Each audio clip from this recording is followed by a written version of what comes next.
Hi guys! Magluluto tayo ngayon ng ginisang upo with hipon.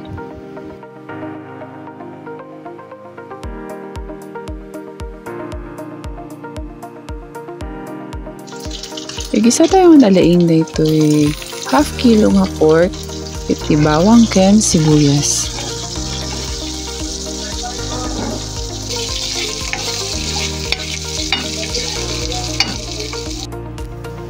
Tapos ikabil tayo ito'y kamatis tayo nga 4 pieces na medium size.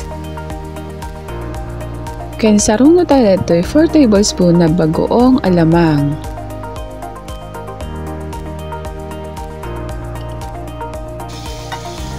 Igisa tayo nga nalaing na ito'y kamatis ta norumura jay katas na.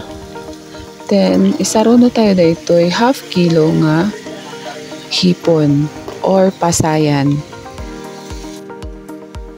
Igisa tayo nga nalaing tatno maluto na ito'y pasayan or hipon.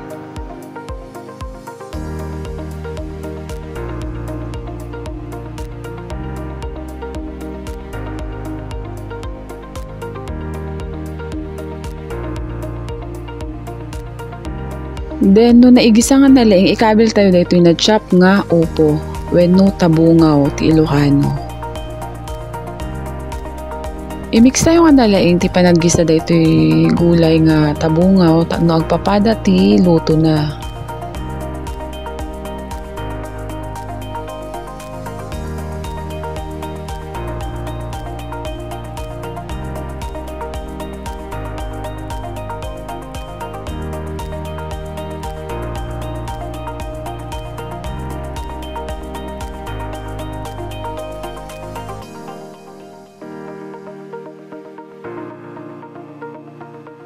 Agikamil tayo ti may isang cup nga danum or water tatno pandagdag ti sabaw.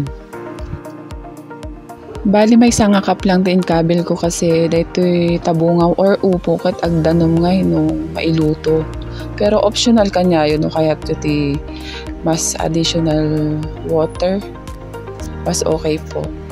Bali optional lang naman po ang paglagay ng ating water.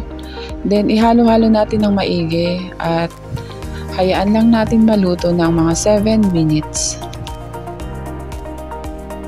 Alam nyo ba guys na maraming benefits ang ating upo or ito nga natin kasi nagre-reduce the risk nito UTI, can high blood pressure, tsaka sugar levels and other na benefits na ado.